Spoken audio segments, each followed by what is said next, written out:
Boa noite a todos. Não sei se a imagem tá em linha, mas queria então aqui dar uma boa noite a toda a audiência. Uma satisfação estar aqui na moderação desse evento, mais um webinar da série Energia em Foco, da FGV Energia. Hoje a gente vai discutir aqui um tema importante para o setor elétrico, né? Vem um tema quente. E antes de anunciar aqui o conjunto aqui de participantes, né? Hoje a gente está sendo brindado aqui com um conjunto importante aqui, só fera. Eu vou fazer aqui dois disclaimers, né? A manifestação de todo mundo aqui, ela não representa a opinião institucional da Fundação Getúlio Vargas e todos também concordaram com a disponibilidade das imagens para depois a gente deixar o vídeo aí disponível pelo YouTube. E todos aqueles que quiserem fazer perguntas, né, tem um link aí logo abaixo da tela de apresentação do evento, o Slido, então é possível vocês encaminharem perguntas que ao longo do evento aqui, então a gente vai trazendo essas perguntas para os participantes. Como eu falei, hoje a gente está com um time importante, time bastante especializado aqui de estrelas. Vou começar, então, a apresentação aqui pelo Alexandre Zucarato, diretor de planejamento do ONS, né? Seguido da participação do Gabriel Cavato, que é o gerente de desenvolvimento de projetos da Varsila, o Jorge Alcaide, presidente da Varsila Brasil, e temos também a presença do Luiz Barroso, presidente da PSR, e o Renato Machado, da EPE, da Empresa de Planejamento Energético. O tema é quente, flexibilidade, não é novo, né? A gente já ouve falar de flexibilidade, é um tema que gera emoções para os operadores do mundo inteiro, mas depois que a gente teve o crescimento das renováveis na matriz, ele vem sendo, então, objeto de diversas discussões, novos desenhos de mercado e políticas, importantes discussões aí a respeito de como trazer novas fontes para a matriz. Eu vou pedir para o Jorge Alcaide fazer uma introdução, trazendo aí a visão da Varsila para o tema flexibilidade, falando também para a gente aí essa importância da composição da matriz, da diversidade de fontes. Por favor, Jorge. Boa noite.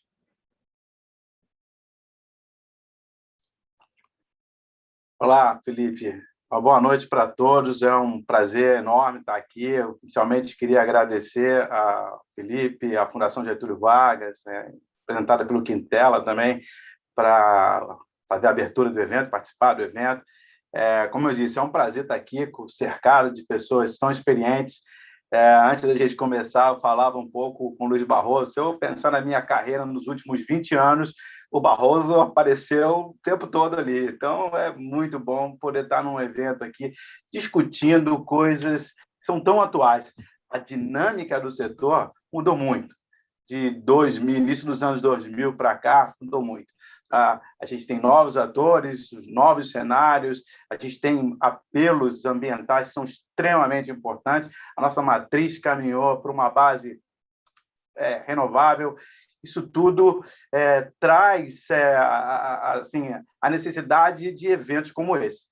E assim, eu gosto de falar, Felipe, sempre uma coisa, a gente tirar um pouco de emoção para poder debater, porque algumas vezes, quando a gente coloca a paixão num debate como esse, assim, me faz lembrar um evento muito parecido com esse, que participei aqui na Varsila com o pessoal de várias networks ao redor do mundo, e a gente falava de flexibilidade, falava de planejamento, falávamos das nossas experiências, e o Brasil tem uma situação muito particular. Tá? Quando você olha um sistema robusto como o sistema brasileiro, em que a base é renovável, é indiscutível isso, com todas as demandas, com todas as necessidades que a gente tem, e a gente chegou a um ponto, qual é a melhor solução em termos de flexibilidade, em termos de planejamento? Essa fonte é melhor do que essa, aquela é pior do que essa primeiro? E a conclusão é sempre uma: a gente tem que procurar o equilíbrio. Saber administrar as desvantagens de uma fonte com a vantagem da outra fonte, eu acho que isso é a busca de um melhor sistema, é a busca do melhor planejamento. E o debate transcorreu ao redor dessa análise, e a gente falava, um exemplo, eu não tenho sol à noite, ok, eu não tenho controle sobre isso, mas eu tenho uma bateria que pode suprir isso. Então, essa desvantagem está compensada com a bateria.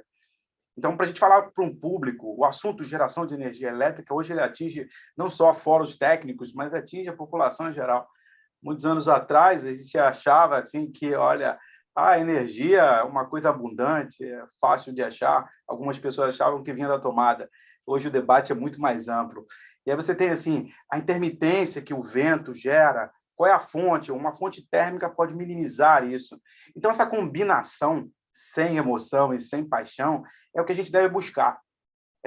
Eu quero sempre explorar isso, porque o caminho não é dizer que a fonte A é melhor que a B.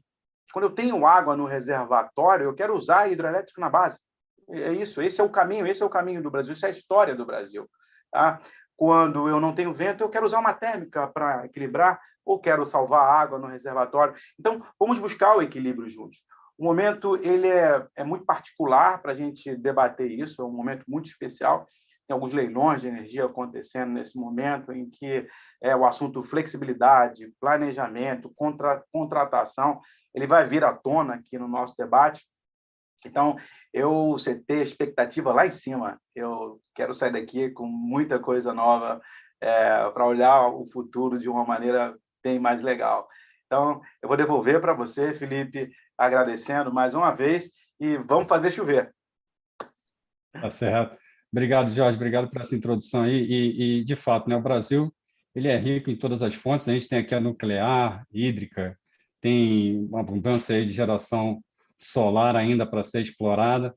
A gente ainda tem a vantagem aí de ter uma facilidade de aplicação do gás natural, né? Então, já vou me direcionando aí para o Renato. Renato, comenta um pouco sobre essa diversidade de fontes, como é que a gente enxerga, do ponto de vista do planejador, essa oportunidade da gente ter renováveis, abundância em gás natural, como é que a gente está trabalhando aí nesse sentido?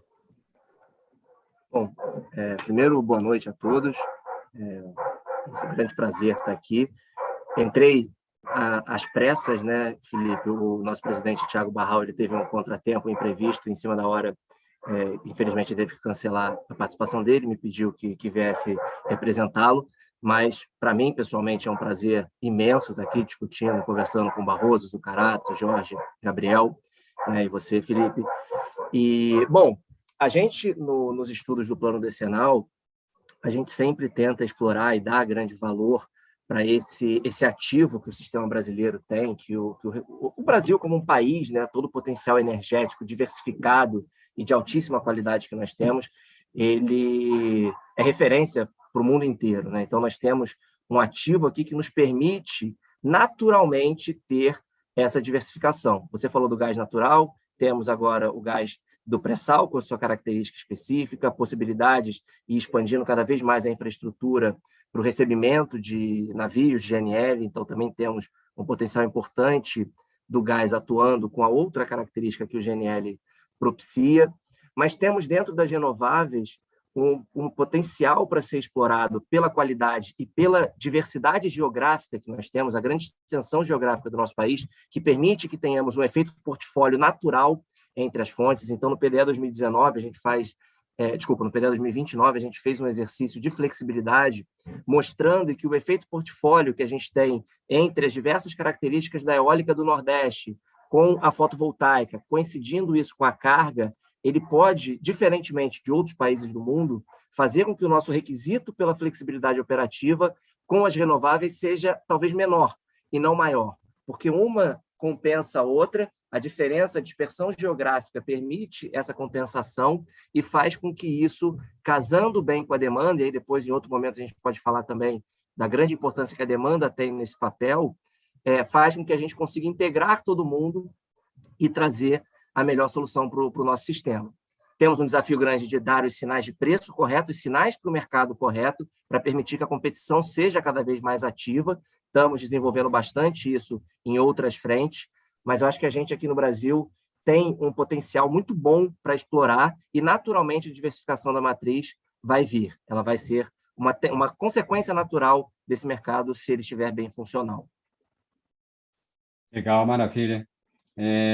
A gente tem aqui, quando eu estava planejando esse evento aqui, eu falei que eu tinha aqui o benefício de ter o Barroso, que eu ia usar o Barroso como Casa Grande, o comentarista aí para todos os aspectos da partida. O Barroso, o que você teria a dizer, então, sobre essa questão da diversidade de fontes e por que esse tema está tão em voga agora? Ou seja, a gente realmente está no momento certo de discutir flexibilidade ou a gente podia jogar isso um pouco mais para frente? Bom, gente, boa tarde a todos. Obrigado aí, Felipe, ao Quintela também, ao Carlos Quintela, a todos os colegas da FGV pelo convite, né? Prazer estar aqui com o Zuca, o Renato, o Jorge e todos os colegas, o Gabriel também, e com você também, Felipe. Bom, eu acho que eu estou aqui mais uma vez como um arroz, né, de festa, de live, né? Não aguento mais participar dessas lives, mas topei muito o desafio aqui, porque é uma live para a gente não falar de crise hídrica, né? Então, isso daqui já é algo, poxa, falar de algo conceitual, um tema que é importante para vários países e que é importante para o Brasil também, foi o que me atraiu muito estar aqui com vocês. Eu acho que a gente tem aqui, em primeiro lugar, quando a gente fala em flexibilidade, né, é muito importante a gente definir um pouco sobre o que a gente está falando, né? Porque flexibilidade, cada um entende uma coisa diferente, né? E eu acho que a gente tem que dar uma uniformizada nessa nomenclatura, né? Então, se a gente pensar sobre a forma mais assim simples, flexibilidade é maleabilidade, é agilidade, é a capacidade de rapidamente, aqui no nosso métier do setor elétrico, oferta e demanda se equilibrarem, né? Eu acho que é isso que a gente busca. E aí, no horizonte do Zucarato, esse equilíbrio ele é buscado mais no curto prazo, né, o horizonte da operação, pode ser minutos, horas ou dia na frente, e no horizonte do Renato, esse equilíbrio ele é buscado com um horizonte temporal mais extenso, né? Pode ser um mês à frente, um ano à frente, anos à frente. Então, são essas dimensões da flexibilidade que eu acho que a gente deveria aqui centrar para discutir. E aí eu acho que na flexibilidade, a gente tem cada tecnologia, como o Jorge disse bem, contribuindo de uma forma diferente, né? Então, tem tecnologias que são, por exemplo, muito flexíveis para a expansão. Se a gente pegar a energia solar, a própria energia eólica, a solar mais ainda, são tecnologias que você, tomada uma decisão de investimento, entra em operação muito rapidamente, né? E tem outras tecnologias que são menos flexíveis na expansão, como a hidroelétrica. Você toma a decisão de investimento, a hidrelétrica demora 3, 4, 5, 6, 7, às vezes até mais anos para entrar em operação. E essas tecnologias elas têm uma característica exatamente contrária na dimensão da operação. A hidrelétrica é a tecnologia mais flexível, que a gente, pelo menos, acha que é, e a eólica e a solar elas têm menos flexibilidade no horizonte da operação. E nesse mundo a gente tem as térmicas no meio, e as térmicas elas se compõem com essa matriz, formando esse ecossistema que o Jorge diz e que eu concordo que todos os países do mundo eles vêm buscando. Eu acho que eu não queria dar um spoiler aqui, mas o ONS ele foi muito feliz no plano anual energético, eu nunca sei o PENS, o Carato, acho que é plano energético anual, né? Foi muito feliz em trazer para o Brasil uma dimensão, Felipe, que eu acho que a gente vai explorar muito aqui, que tem acontecido em muitos países, né? Que é ativos que nós achávamos que eram muito flexíveis e que são menos flexíveis do que a gente imaginava na vida real. E quando eu li o relatório o ONS fez esse relatório há um ano mais ou menos, eu me lembrei de um tema profissional que eu tinha trabalhado. Eu trabalhei na costa oeste americana, onde existem muitas usinas hidrelétricas e muito vento também. E as usinas hidrelétricas na costa oeste americana, elas têm na geração de eletricidade o sexto uso do reservatório da água, tá? Então, é controle de cheias, de irrigação, navegação, pesca, turismo e depois que vem geração de energia elétrica. E havia um problema muito interessante lá, que as usinas tinham que manter um fluxo mínimo do rio para garantir um fluxo de água para permitir a pesca do salmão pelas populações ribeirinhas. E essa água, que tem que ser fluída pelas turbinas, ela passa na turbina ou pelo vertedor, ela produz energia elétrica também. Com o crescimento das renováveis, a turma das hidrelétricas começou a ter um problema interessante. Em momentos de menor demanda, nas horas de madrugada, por exemplo, havia muita eólica e muita água ao mesmo tempo. Então, quando o operador da costa oeste americana cortava as eólicas, a turma do vento processava o operador. Quando o operador cortava as hidrelétricas, a turma do salmão processava o operador também. Então, o operador estava 100% do tempo ferrado, né? E essa foi uma discussão que, há muitos anos, ela me pareceu bastante exótica. E ela acabou chegando ao Brasil por uma razão muito particular, ligada ao Covid, né? E demonstrando algo que não só o Brasil está percebendo, mas outros países também. E essa bola que eu queria deixar aqui em campo, eu não vou dar nenhum spoiler do Zuccarati, porque eu acho que o Zuccarati está vivendo isso hoje no ONS na prática, que é conjuntos de ativos que nós achávamos que eram super, hiper, mega, ultra flexíveis, como as hidrelétricas, na vida real, terem menos flexibilidade sob algumas condições que a gente gostaria.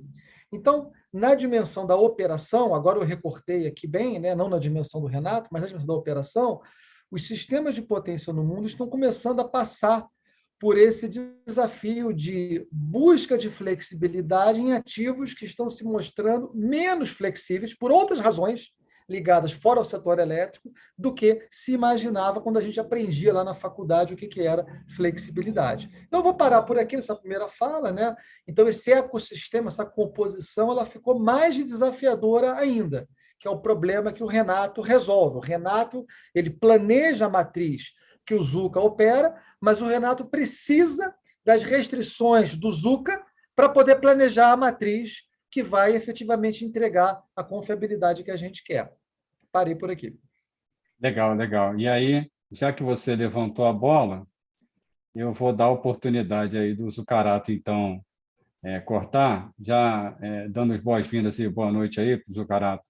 Agora, como o Barroso falou, né? A gente tem aí um sistema que antes se entendia como muito flexível e hoje a gente já entende que existem algumas restrições. O Brasil ele tem uma série de particularidades, né? Uma concentração muito grande de intermitência na região Nordeste, algumas restrições de intercâmbio que ainda tiram um pouco da flexibilidade do sistema. Então, o Zuccarati, a pergunta que eu faço é: quais são as ferramentas que o operador tem para lidar com a flexibilidade ou com a demanda por flexibilidade como ela se apresenta hoje? Se você puder trazer também um pouco da evolução desse histórico, né, conforme os anos foram trazendo uma maior participação de renováveis da matriz, como é que o operador foi se aprimorando para lidar com essa questão?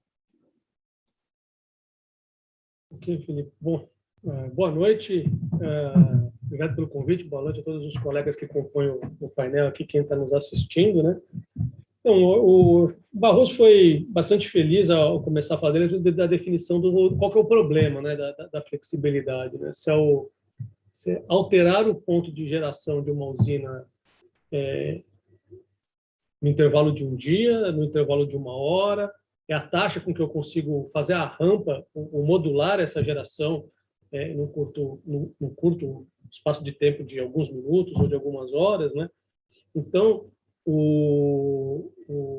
a combinação da fonte intermitente, que acho que é uma das questões, né? Não é ela ser simplesmente intermitente, né? É a dificuldade de você conseguir prever essa intermitência com 24 horas de antecedência. Então, a gente não tem uma capacidade muito fantástica assim, de conseguir prever a geração eólica para 24 horas do dia seguinte, conseguir encaixar isso na programação. Então, a geração intermitente para o dia seguinte, quando ela é realizada, ela se desvia da programação por erros naturais do processo de previsão, a carga, o comportamento um pouco mais conhecido de se prever, a geração intermitente de vez em quando desgarra da programação, e aí o desafio é a sala de controle correr atrás de manter o equilíbrio entre oferta e geração, né? A gente tem um parque hidrelétrico que tem uma exuberância do ponto de vista de flexibilidade operativa, né, que colabora na gestão do recurso em tempo real, e mesmo em tempo de programação. Mesmo em tempo de programação, a capacidade da frota de usinas hidrelétricas integrarem a geração renovável no despacho como um todo é um grande diferencial no Brasil em relação a outros países do mundo que não contam com esse recurso. É preciso integrar renováveis de outras formas, por isso a grande corrida atrás de sistemas de armazenamento ou usinas reversíveis, que permita fazer, às vezes, desse elemento balanceador da necessidade de flexibilidade para você poder fazer a integração de uma fonte que é intrinsecamente intermitente e, com isso, atingir a ambição e as metas de um setor, quem sabe, um dia neutro em carbono, né? Então, da frota existente, a capacidade de flexibilidade ao longo do dia, só para colocar alguns números, né?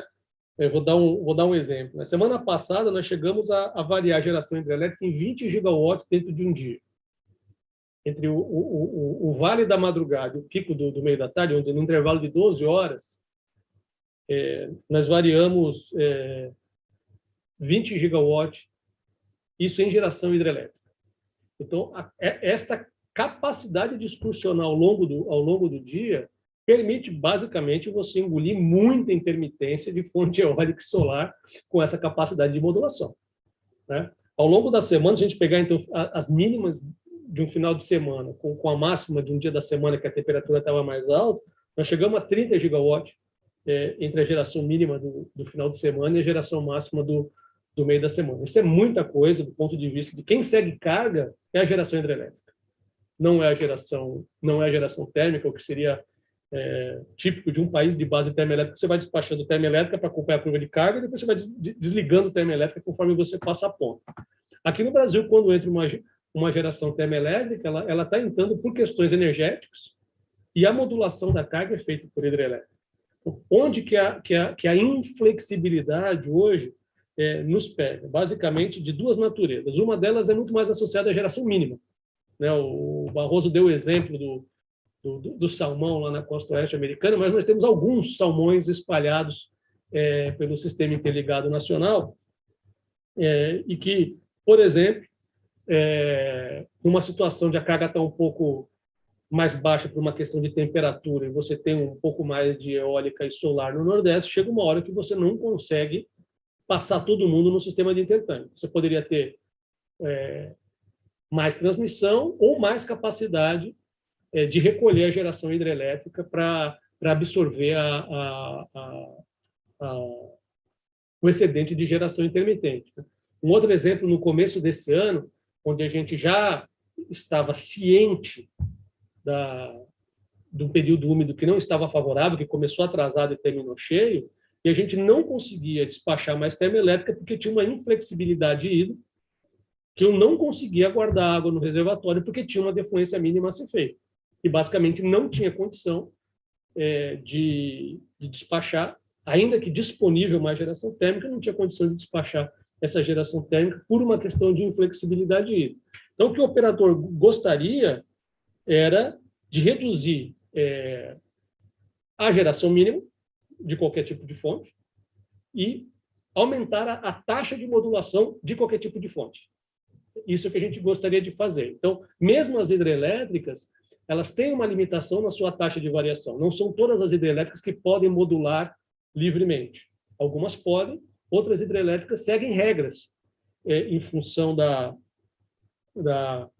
do regime de vazão defluente quando você sobe e depois recolhe a vazão muito rapidamente. Isso gera uma onda no rio que pode ter impactos no contexto daquela bacia e você precisa restringir a modulação dentro de algumas regras, né? Então, o sonho de todo operador é poder ter inflexibilidade a menor possível para você poder recolher a fonte que precisar ser recolhida e uma capacidade de modulação a mais rápida possível para você poder utilizar esse recurso. Agora, isso é um sonho, né? A vida real, ela é repleta de limitações de natureza, inclusive físicas, que às vezes o equipamento não consegue fazer isso, né? Usinas com ciclo térmico a vapor não vão conseguir fazer essa modulação nem por decreto, e as questões principalmente do lado hidráulico, né, com os usos múltiplos da água que demandam requisitos que são além do setor elétrico e que precisam ser atendidos, porque o uso múltiplo é relevante e precisa ser atendido, seja na questão da taxa de modulação da geração hidrelétrica, seja na vazão defluente mínima, ou às vezes na geração defluente máxima, né? Você poderia ter espaço para subir um pouco mais a geração, mas também não vai por causa de uma restrição de defluência máxima. Então, o grande quebra-cabeça é esse: dado o conjunto de restrições, fazer o melhor uso da flexibilidade existente e não deixar a flexibilidade na mesa. Então, esse ano desafiador tem mostrado para a gente que algumas dessas restrições, na verdade, têm uma gordurinha. E a gente está descobrindo, aos poucos, né, onde é que está essa gordurinha de flexibilidade que a gente pode aproveitar. E acho que, uma vez experimentado esses novos pontos de operação, alguns deles com bastante assim, sacrifício, né, quase com um trabalho de guerra em campo para conseguir alcançar aquele ponto de operação, mas gerou um aprendizado no meio do caminho que, muito possivelmente, esses aprendizados serão incorporados dentro da operação para a gente ganhar essa flexibilidade adicional que descobrimos fazendo a gestão desse ano tão desafiador. Legal. Vou deixar também o comentário aí à disposição do Gabriel, do Jorge. Tem alguma questão que você gostaria de apresentar, Gabriel? Boa noite. Você que ainda não teve oportunidade. Boa noite, pessoal. Em 2009, quando eu entrei na Wärtsilä, eu estava acostumado a ver os painéis com o Barroso, na época era o Thomas Kuhn, na época era o Hermes, eu falei assim, caramba, um dia eu ainda vou participar de um painel desse. Olha aí que legal. Chegou seu dia, chegou seu dia. Eu vou pegar o gancho aqui do que o Zucarato falou, que ele falou que o sonho dele, toda vez que ele bota a cabeça no travesseiro, eu quero menos inflexibilidade e mais capacidade de modulação. Ou seja, ele quer mais flexibilidade, né? No fundo, você precisa construir tanto capacidade que seja controlável, quanto capacidade dinâmica em termos de velocidade para você acionar no momento que você mais precisa. E eu vou dividir aqui com vocês, talvez nos próximos 5 minutos, um exercício que a gente fez pela Wärtsilä de operação do sistema elétrico brasileiro, né? A gente pegou o PDE, que a app publica, o deck do PDE, colocamos num software de otimização para ver, será que o Brasil realmente precisa dessa quantidade de gigawatts que a app indica no PDE? Porque esse é um exercício que a gente faz para saber se esse realmente é um mercado onde a Wärtsilä, que é um player de flexibilidade, que constrói flexibilidade nos sistemas elétricos, será que o Brasil é realmente um mercado importante para a gente explorar? Assim, o primeiro resultado que a gente obteve assim, até 2030, com a inserção massiva de eólica e solar, a resposta que a gente teve sim, a conta da app está certa, né? A gente chegou num resultado aqui de 12, 13 gigawatts, que é bem parecido com a conta que a app fez e publicou no PDE. Então, com certeza, o Brasil é um mercado importante, vai precisar construir capacidade flexível adicional, qualquer que seja essa capacidade, que pode vir não apenas da geração flexível, mas pode vir de interligação, pode vir de uma série de outras tecnologias, mas sim, o Brasil vai precisar, né? E dentro desse exercício, a gente também tirou uma dúvida, assim, como é que essa geração flexível se comporta dado os níveis de hidrologia que a gente pode obter. Então, a gente fez 3 cenários de hidrologia. Um de hidrologia muito baixa, um período muito seco, outro de hidrologia média e um outro de hidrologia alta, bastante água. E os resultados foram interessantes. Primeiro, o Zucarato falou, o Brasil tem bastante flexibilidade vindo das hidrelétricas. O cenário de alta hidrologia mostra exatamente isso. Se a gente tiver água no reservatório, a gente consegue ter um sistema elétrico brasileiro basicamente rodando à base de renovável. Baixíssimo custo. A hidrelétrica é capaz de suprir quase que a totalidade de demanda, vou chamar de flexibilidade, que o sistema precisa. O despacho térmico calculado em 2030, estimado para esse cenário de alta hidrologia, é menor do que 5%. Então,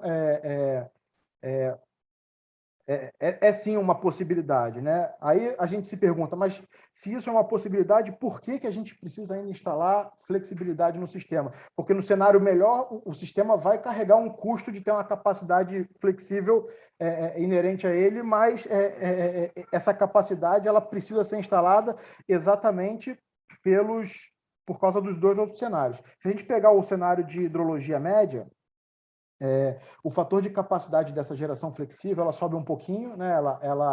Ela fica ali da ordem de 10%, 15%, de acordo com os dados que a gente calculou. A capacidade ela atua principalmente ali no período mais seco, onde você tem um pico de geração eólica, então ainda assim a hidrelétrica é capaz de suprir boa parte da flexibilidade sistêmica. Daqui a pouco eu vou fazer um outro comentário sobre isso, mas deixa eu pular direto para o período seco. Aí sim, se a gente tiver um período de seca prolongado, essa capacidade de geração flexível, ela atua também como o balanceamento da hidrelétrica. O software ele reduz a geração hidrelétrica para você garantir um mínimo de despacho hidrelétrico, para você manter uma certa capacidade de modulação. E aí essa capacidade, ela precisa ter essa capacidade de flexibilidade, ela precisa ter uma capacidade prolongada, né? Nos cenários de baixa hidrologia, você tem aí 60%, 50% de fator de capacidade de uma geração térmica, por exemplo. Então, ela atua não apenas para balancear eólica e solar, mas ela entra como um recurso energético para deslocar a hidrelétrica e poupar água no reservatório. Como comentário final, dado que essa capacidade de flexibilidade precisa ter bastante maleabilidade para atuar em diversos tipos de cenários de hidrologia que a gente tem, então ela precisa ter, por exemplo, um custo-benefício bom, né? Porque tem anos que você não tem despacho nenhum e tem anos que você tem despacho muito prolongado. Então você precisa ter CAPEX e OPEX bem dividido. Uma outra característica que chamou bastante a minha atenção nesse exercício que a gente fez foi, por exemplo, o número de partidas e paradas que uma usina térmica tem durante um ano. A gente está falando aqui de uma partida e uma parada por dia, na média, né, no cenário mediano.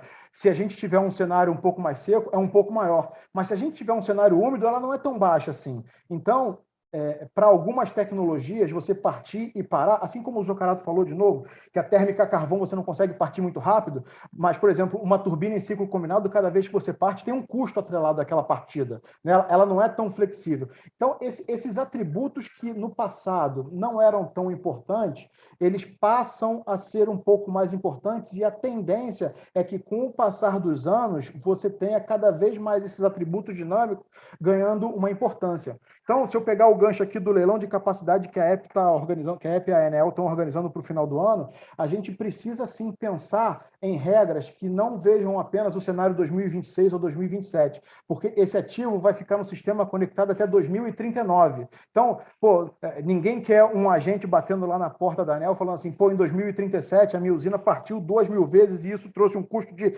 sei lá, R$1 zilhão.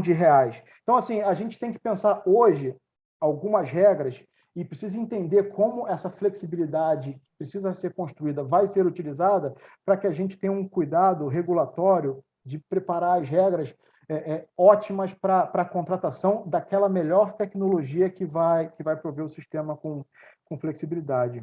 Essa era a minha mensagem, Felipe. Legal. O Barroso falou que queria fugir do tema crise hídrica, mas vou pelo menos falar de escassez hídrica, não vou liberar a crise, vou falar de escassez. Barroso, a gente um tempo ficou ouvindo aí térmicas na base e agora o Gabriel trouxe aí essa questão do custo da partida e tudo mais. Você acha que a gente deveria diversificar mais o nosso portfólio de base?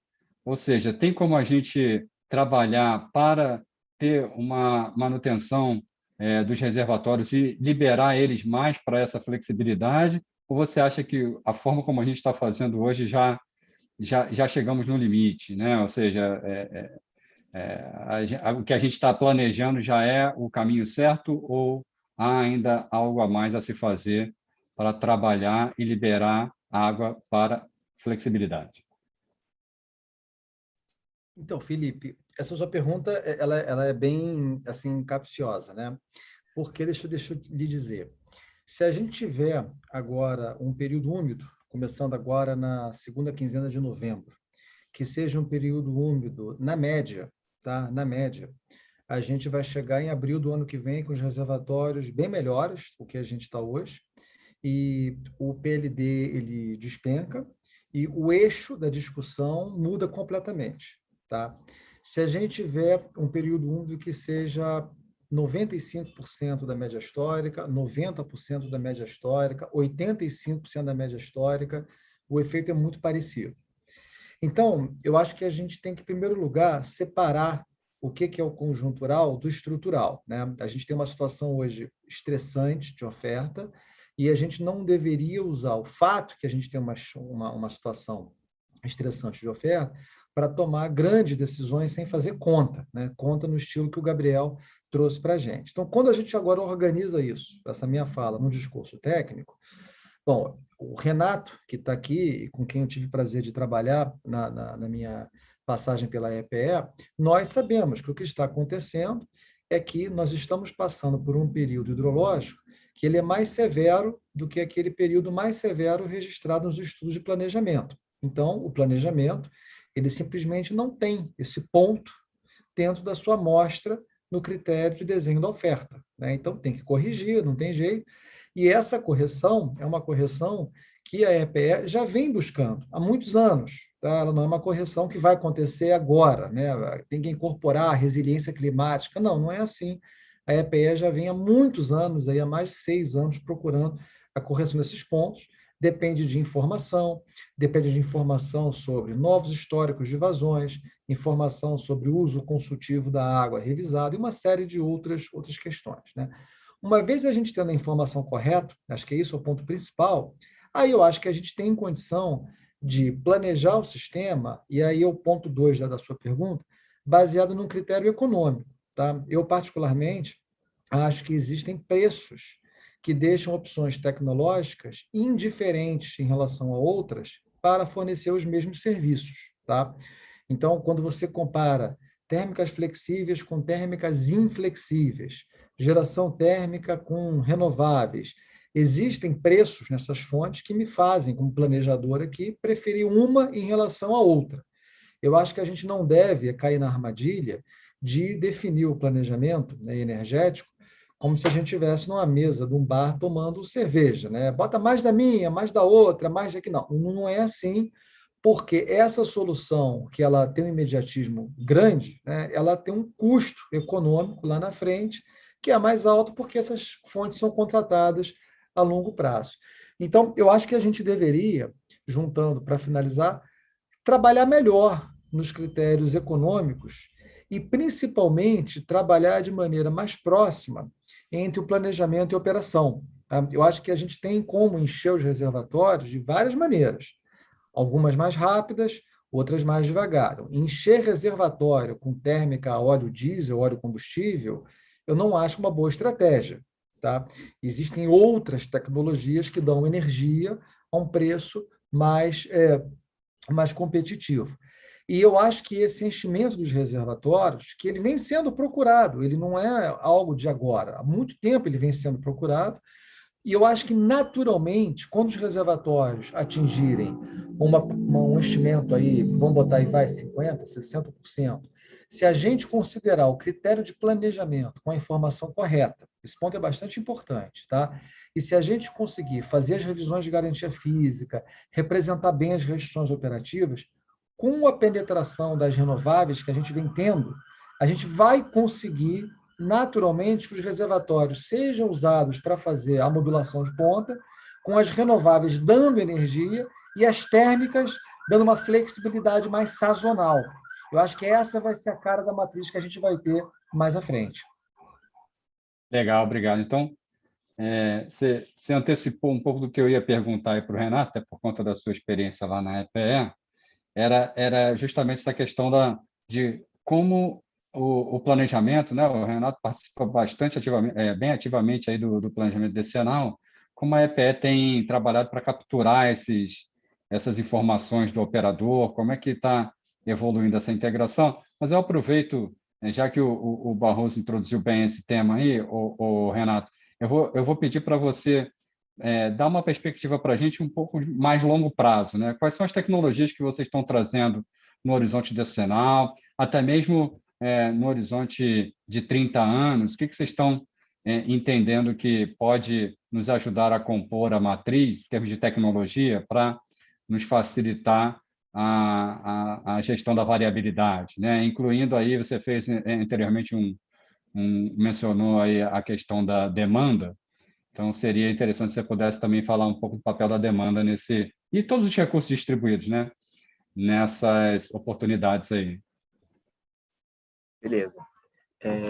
Bom, primeiro, tentando pegar essa primeira parte da sua pergunta, Felipe, como é que a gente vem trabalhando, né? Eu costumo dizer que a EPE, pelo menos desde 2009, a gente vem se debruçando mais ativamente nesse tema, né? Lá no PDE 2019 foi a primeira vez que a gente mudou a nossa metodologia de análise de potência, de análise de atendimento à demanda máxima, e começou a sinalizar, olha só, o Brasil está deixando de ser escasso em energia, só em energia, e a gente precisa também olhar para essa outra dimensão. E desde aquele momento a gente vem se desenvolvendo, e aí sempre teve uma parceria muito forte com a ANS, mas não só com a ANS, mas apresentando a metodologia, dando a cara a tapa, né? Apresentando o que a gente vem fazendo, mostrando em fóruns nacionais, internacionais, pedindo contribuição, e aí tínhamos muitas contribuições de agentes de diversas naturezas, para que a gente pudesse começar a avançar nesse tema, que a gente ainda falava, ó, não é agora, é mais para frente. Por enquanto passa, só que a gente precisa começar a olhar para isso com atenção. E isso permitiu que a gente ganhasse um pouco de experiência na discussão, um pouco de experiência no tema, acompanhasse como outros países vinham trabalhando e fizesse o nosso papel de planejamento, que era, acima de tudo, antecipar discussões, né? Antever e dar sinalizações para o operador, mas não só para o operador, de desafios que teríamos no sistema mais adiante.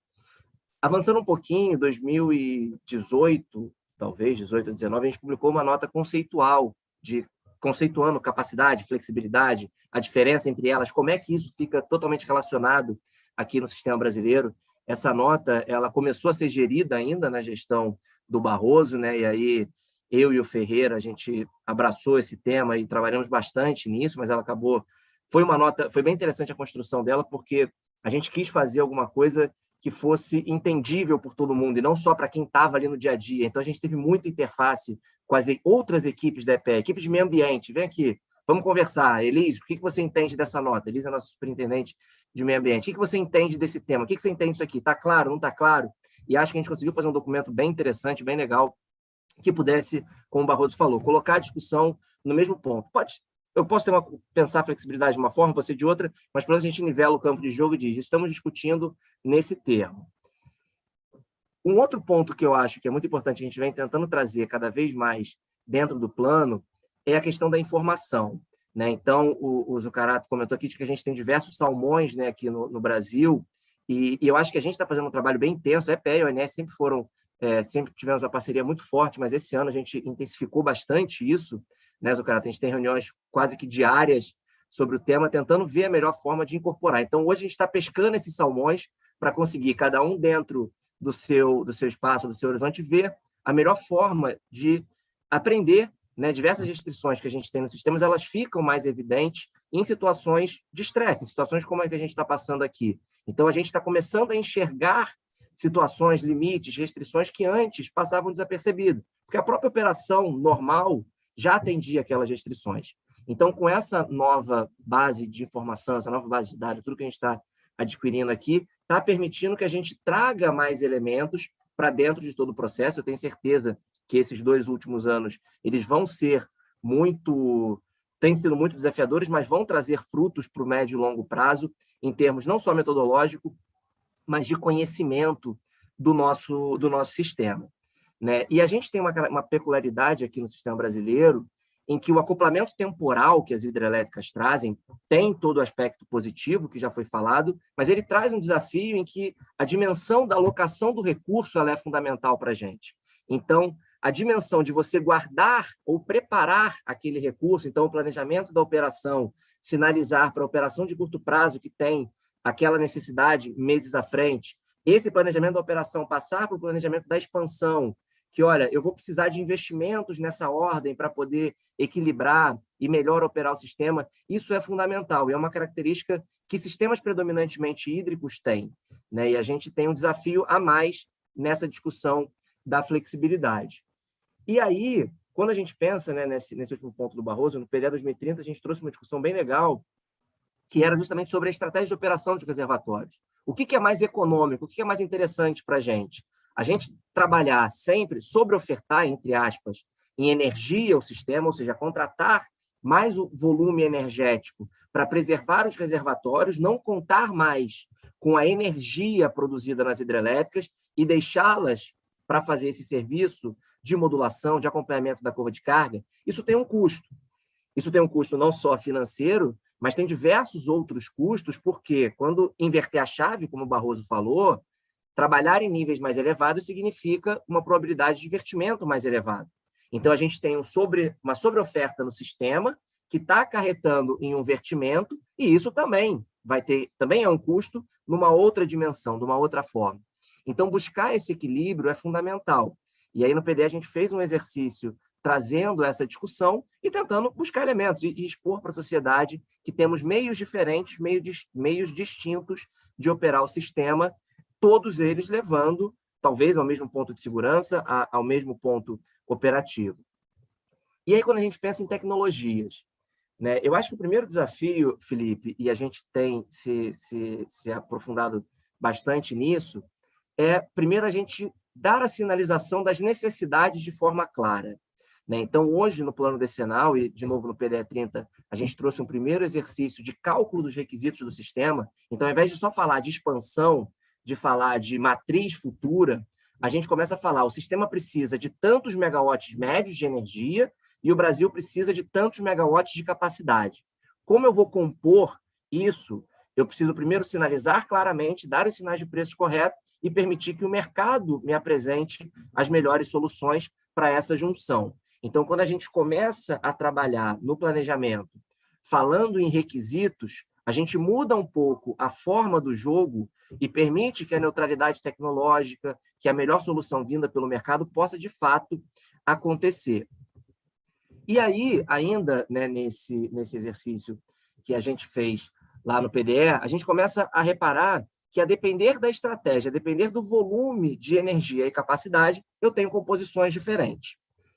Hoje, o que a gente percebe no curto prazo é que as tecnologias termoelétricas flexíveis, elas são fundamentais para nos trazerem essa complementação de capacidade, mas a gente tem que fazer todo o nosso desenho e pensar na modernização do sistema em todas as discussões regulatórias para que a resposta da demanda possa ser cada vez mais um ativo do sistema e funcionar de forma eficiente, eficaz. Ela vai trazer essa melhor gestão, vai fazer com que, pelos sinais de preço, a gente tenha o equilíbrio entre oferta e demanda, não só via recursos de geração, que vão ter, às vezes, um custo de partida, como o Gabriel colocou, às vezes um custo fixo um pouco mais elevado. Talvez a resposta da demanda possa dar isso de uma maneira mais eficiente para a gente.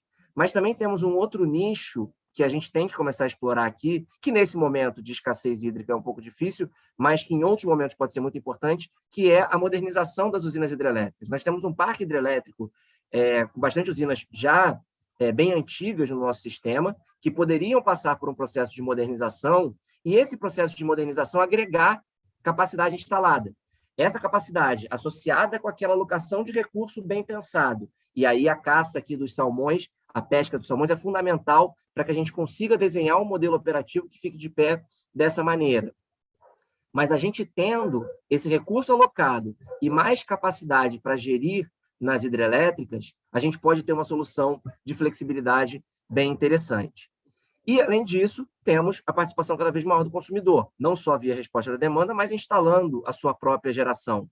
Isso muda a dinâmica do papel do planejamento, né? O que passa a ser o planejador? O que passa a ser o sistema, a rede básica, a rede centralizada? Qual é a grande função dela? É levar a geração daquele ponto A até o consumidor que está no ponto B, ou é permitir que as decisões individuais possam ser feitas? E aí a gente tem muito mais um papel de sinalizador, de apresentar via mercado, permitir que esse mercado seja funcional e aquilo vire sinal de preço para o consumidor poder tomar a sua decisão, ou nós somos um ente central que vai definir, que vai determinar a melhor estratégia para o país. Tudo isso depende do modelo de sistema, do modelo de setor, do desenho de mercado que a gente tenha, que a gente busque. E aí eu não vou entrar nessa parte que, apesar de hoje o Zucarato estar como diretor do ONS, né, não dá para eu falar de desenho de mercado junto do Zucarato, então ele tem toda a propriedade para colocar os pontos aqui, mas é fundamental que a gente faça com que o nosso desenho de mercado seja funcional dentro de uma determinada lógica, dentro de uma ótica de planejamento mais estratégica, de mais longo prazo. Acho que eu passei por todos os seus pontos, né, Felipe? Passou sim. E aí eu queria, antes da gente falar de desenho de mercado, que eu acho que é importante, como você falou aí, a questão do mercado centralizado, né? Se ele dá para a gente a oportunidade de gerenciar essa questão da forma mais adequada ou da forma ótima, eu vou aproveitar aí, você falou de resposta à demanda, eu estou forçando esse tema, até e perguntar para o Zucarato, assim, fazendo uma reflexão sobre o que aconteceu no início da pandemia, né? A gente teve uma digitalização forçada das empresas, ou seja, aconteceu ali uma crise e as empresas precisaram se adaptar àquele momento, e isso acabou virando uma oportunidade para o desenvolvimento de novas ferramentas, e o pessoal acabou se adaptando, e hoje a gente já tem uma nova realidade. Haja vista, a gente está aqui fazendo um evento que normalmente a FGV traria presencialmente, a gente está usando aí o mundo digital, né? E aí, Zucarato, a gente teve essa semana aí a conclusão de uma chamada para a oferta de redução voluntária de demanda. A gente pode entender que esse momento de crise aí foi a oportunidade da gente destravar algo que estava meio enferrujado, ou seja, você tem alguma referência a essa resposta da demanda, ou como você acha que esse momento pode ser já um novo momento para a perspectiva da demanda participando da operação? Não, Felipe, vou aproveitar, deixa eu dar 2 passinhos para trás a gente responder objetivamente essa pergunta. Vou pegar o gancho do finalzinho da fala do Renato ali, talvez também voltar um pouquinho lá no Barroso, né? Hoje, dos 100% dos recursos de geração que a gente, do ONS, tem condições de olhar, para geração muito pequenininha, não dá, mas tem até um nível que a gente olha, mas não tem relacionamento operacional. Bom, desse universo de geração que o ONS enxerga, 75 delas respondem a despacho centralizado. Ou seja, 1/4 da geração, que vamos chamar de geração centralizada, apesar de ter alguma coisa distribuída, mas não é coisa pequenininha, tipo rooftop, assim, de micro e mini GD, estou falando de coisa maior que isso. 1/4 da nossa geração ela é descentralizada por natureza, ela não responde a despacho centralizado. Então, para você coordenar essa geração descentralizada, você precisa de sinais de preço adequados para isso. Então, por exemplo, a gente tem uma frota de PCHs que, por menor que seja o reservatório, alguma capacidade de modulação existe. A gente tem uma frota de geração termoelétrica, PCTs, que alguma capacidade de modulação deve ter. E eu ainda não coloquei na equação toda a flexibilidade que está gratuita, vamos dizer assim, escondida dentro dos processos de consumo. Então, eu usava um exemplo que agora não dá mais para usar, porque eu mudei de local de escritório, mas ficava de um lado de um supermercado. E eu dizia assim, o supermercado aqui do lado já tem sistema de armazenamento. Era basicamente a enorme câmera fria do supermercado.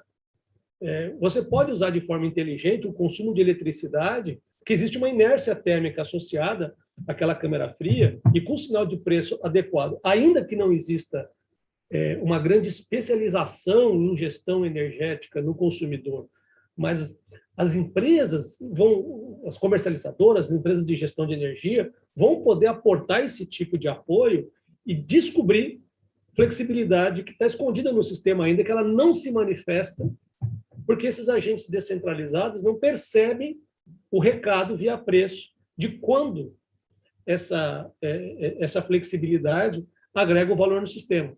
Então, tem um trabalho importante que vem desde identificar métricas para medir o requisito e o recurso, que é o que o Renato estava falando. Existem necessidades de assegurar que as restrições de tempo real, ao serem simplificadas para os modelos de planejamento, sejam adequadamente traduzidas para a gente não esconder problemas relevantes na simplificação do problema, porque é natural que quanto mais você se afasta do tempo real e mais você olha no longo prazo, mais você precisa simplificar a modelagem do sistema para dar conta de processar, e essa escolha de simplificação não pode esconder problemas críticos ou características, vamos dizer assim, críticas do sistema, e existe a flexibilidade latente, que já está disponível, mas ela não é mobilizada por falta de sinal econômico. Então, a gente precisa trabalhar nessas 3 frentes de assegurar que os sinais econômicos estão dados para mobilizar a flexibilidade, assegurar que o sistema está corretamente representado e assegurar que o seu proxy do requisito do recurso esteja bem calibrado. Com tudo isso funcionando bem, a gente consegue endereçar esse problema. Então, para ilustrar, novamente, indo objetivamente ao seu ponto, né? De novo, um ano desafiador, onde assim, as dificuldades trazem oportunidades.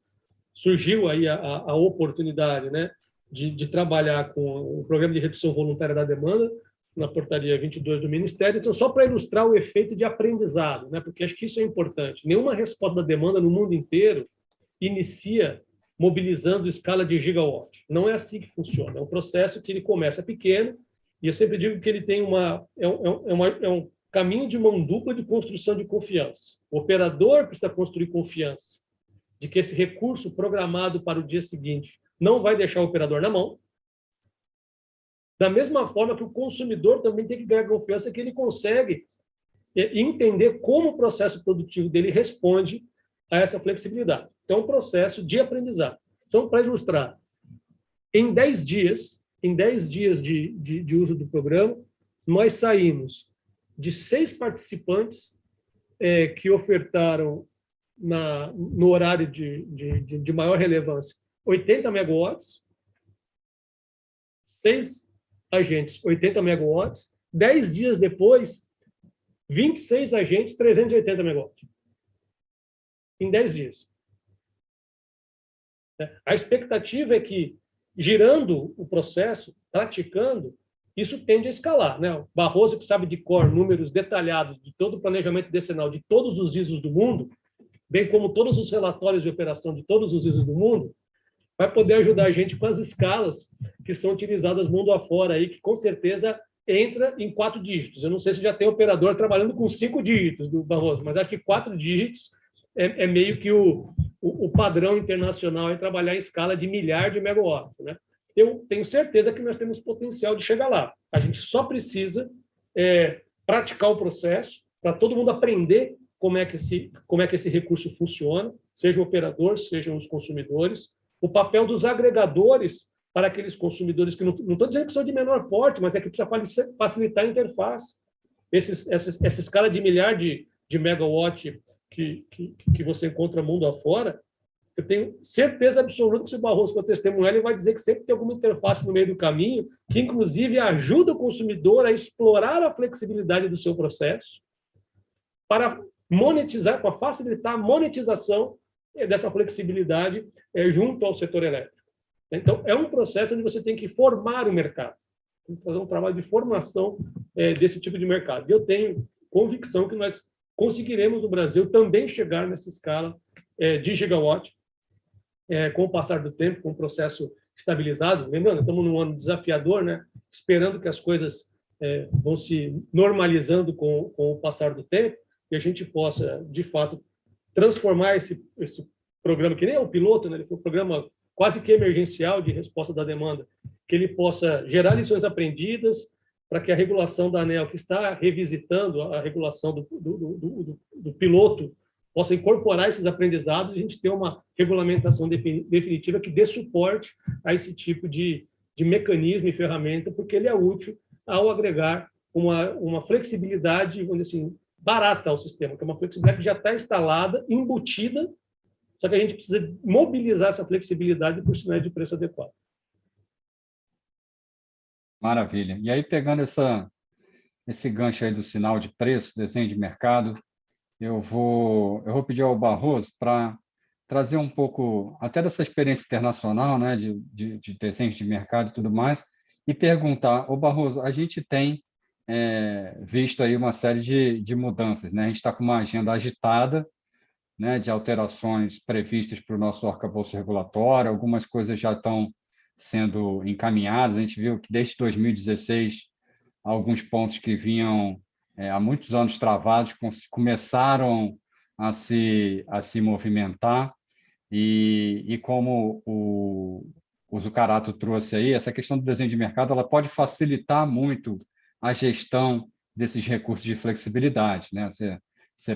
Você ter a oportunidade de um sinal de preço adequado, um mecanismo de oferta que se adapte também à questão da operação, né? Que o operador possa ter uma previsibilidade desse recurso e ter uma segurança também para lançar a mão desse recurso na hora que for necessário. Você acha que a gente está caminhando no sentido de ter um mercado mais flexível, um desenho de mercado que facilite essa segurança, tanto do ponto de vista do empreendedor, que certamente vai precisar de um sinal de preço adequado, mas também vai precisar de suas garantias e de uma operacionalização desse processo, e também do ponto de vista do planejador e do operador, ou você acha que a gente ainda está muito distante desse momento?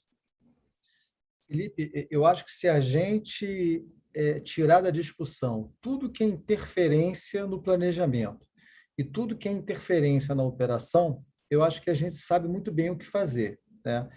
Então, eu acho que o Brasil ele tem um desenho de mercado, que é um desenho de mercado que tem as suas nuances, mas é um desenho de mercado que muitos países já vêm observando os pontos positivos dos seus elementos conceituais, não o desenho de mercado propriamente dito, mas os pontos positivos dos elementos conceituais, né? Mas é um país também que convive com interferências do tipo, olha, vamos capitalizar a Eletrobras e precisamos construir 8.000 megawatts de térmicas inflexíveis, né? Que é um movimento que não tem sinal de preço que você interrompa. Então, eu acho que essa dicotomia, e que também não é uma característica só do Brasil, né? Hoje, os mercados europeus passam por uma situação que o preço do gás na Europa está $25, 1 milhão de BTU, o preço médio do gás europeu é $8, o gás no Henry Hub é 3. Na Inglaterra, 6 comercializadoras quebraram, 4 distribuidores não querem receber os consumidores das comercializadoras. Na Espanha, os preços de energia ao consumidor final são indexados totalmente ao PLD, então a tarifa, não existe mais tarifa regulada, então quem não fez o hedge está pagando preço de energia €180 o megawatt-hora, e a discussão hoje na Europa é temos que interferir nos mercados e redesenhar tudo. A gente já conhece esse filme, né? É uma problemática que ela se repete em muitos países. O que eu acho que a gente tem que tirar um pouco, juntando a fala do Zucarato, a fala do Renato também, do Gabriel, do Jorge, que é o ponto que eu queria deixar a minha mensagem, é que, historicamente, né, quando o Jorge nasceu muito antes de todos nós aqui, muito antes mesmo, sabe, Felipe? Assim, quando eu nasci, o Jorge já tinha uns 30 anos. Mas quando o Jorge nasceu, a gente aprendeu lá na escola, né, que a gente despacha, né, o sistema de geração, aciona o sistema de geração para atender a demanda. E eu acho que hoje a gente está aprendendo que a pergunta está mudando.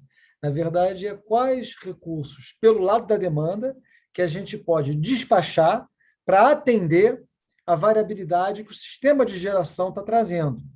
Então, esse fluxo de energia, que sempre foi muito unidirecional, né, da geração para o consumo, ele está começando a virar também bidirecional. E, em teoria, aí eu acho que todos aqui sabemos, a teoria econômica diz que se os sinais de preços forem corretos, se a gente tiver os preços formados nas etapas temporais que o Zucarato precisa para operar o sistema, a gente conseguiria otimizar a geração e demanda, trazendo a resposta pela demanda, para entregar ali para a operação aquilo que o operador precisa. Porque uma coisa é a demanda poder responder, a outra coisa é se ela pode responder no momento que o operador precisa. É completamente diferente essa pergunta.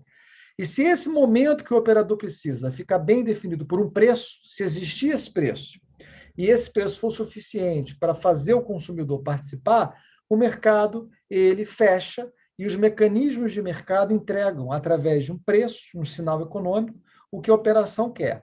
O que a experiência internacional mostra é que não é sempre assim que funciona.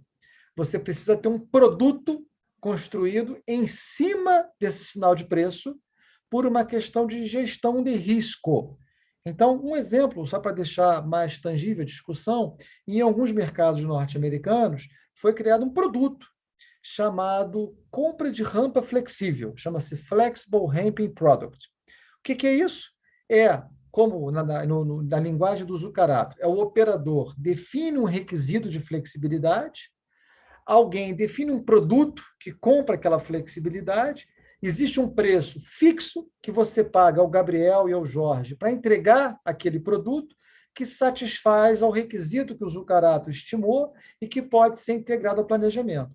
Esse é um mecanismo off-market, é um produto separado que corre em paralelo aos preços de mercado. É um exemplo, existem outros, né, que podem ser colocados para trazer não só geração flexível, como também trazer consumo, que pode aí sim se programar, um pouco numa linha do produtinho que foi criado nesse primeiro tranche de resposta pela demanda, pelo ONS, aí, junto com o Ministério, né? Especificar mais ou menos o que o operador precisa e dar um preço para que o consumidor entregue aquilo que o operador quer.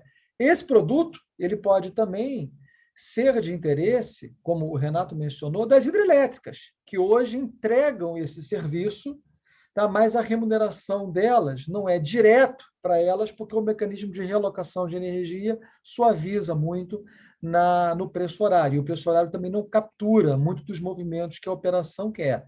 Então, em resumo, eu acho que dá para combinar um pouco de mecanismos de mercado com contratos, com produtos específicos, que tem que ser de interesse da operação, tem que encaixar para o gerador ou para o consumidor e devem ser fatorados no planejamento como um recurso para a expansão também, porque se esses milhares de megawatts que o Zucarato torce para que a gente consiga, e eu também, eles materializarem, poxa, por que não a EPE deixar de considerar, aliás, por que a EPE deixaria de considerar uma quantidade de megawatts relevante que pode competir com uma geração convencional para atender um crescimento da demanda, né? Você pode ter os negawatts que competem com os megawatts, né? E a competição do megawatt com o negawatt, se ela for bem organizada, ela pode, sem dúvida, trazer benefícios para todo mundo.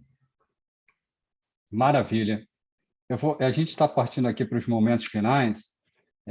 Surgiram algumas perguntas, eu acho que a gente respondeu a maior parte delas. Tem uma aqui relacionada à questão das baterias. Eu acho que existe uma série de estudos já que a EPE vem desenvolvendo, aí, inclusive no PDE, não é isso, Renato? No PDE tem um estudo específico sobre a questão das baterias, se eu não me engano, no PDE 2029.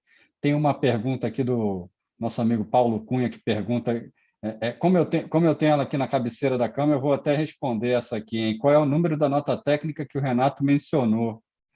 Aí você me corrige aí, Renato, acho que é a 067 de 2018, que eu guardo aqui, eu carrego como uma bíblia do planejamento, como introduzir capacidade e flexibilidade no sistema. Essa que você mencionou, pelo menos o nome é esse? O nome é por aí, é capacidade e flexibilidade, conceitos para introdução de atributos no planejamento. Uma coisa nessa linha. O que eu costumo fazer, Felipe, para achar essa nota técnica do jeito mais fácil é colocar capacidade e flexibilidade EPE no Google. Aí aparece direto ela ali. Mas, se eu não me engano, o número é esse mesmo, é 067 de 2018. Se for que eu tenho referência aqui, é 067, então fica a dica aí para o Paulo Cunha. E já vamos caminhando aqui, então, para o final. Eu deixo, mais uma vez, o meu agradecimento a todos os participantes. Realmente fiquei bastante feliz com o resultado da nossa conversa aqui. Eu acho que a gente conseguiu ser, de alguma forma, didático e também técnico, dando a oportunidade aí de todos entenderem um pouco melhor e também já dar um direcionamento aí de alguns passos que a gente precisa para alcançar esse mercado de flexibilidade, né? Acho que a fala final do Barroso também foi muito feliz aí na questão de indicar a necessidade da criação de produtos, né? Produtos de flexibilidade, eu acho que esse é o caminho, de fato. Então, agradecer a participação aí do Zucarato, do Alexandre Zucarato, o Jorge Alcaide, também pela colaboração de ter participado, viabilizado aqui o evento, o Luiz Barroso, o Renato, desejar ao Gabriel também uma boa noite e nos colocar à disposição aí para continuar levando esse tema ao debate, né? E deixando aqui também os agradecimentos da nossa equipe da FGV Energia e do Carlos Quintela, tá ok? Boa noite a todos e até o próximo. Encerramos, então, por hoje.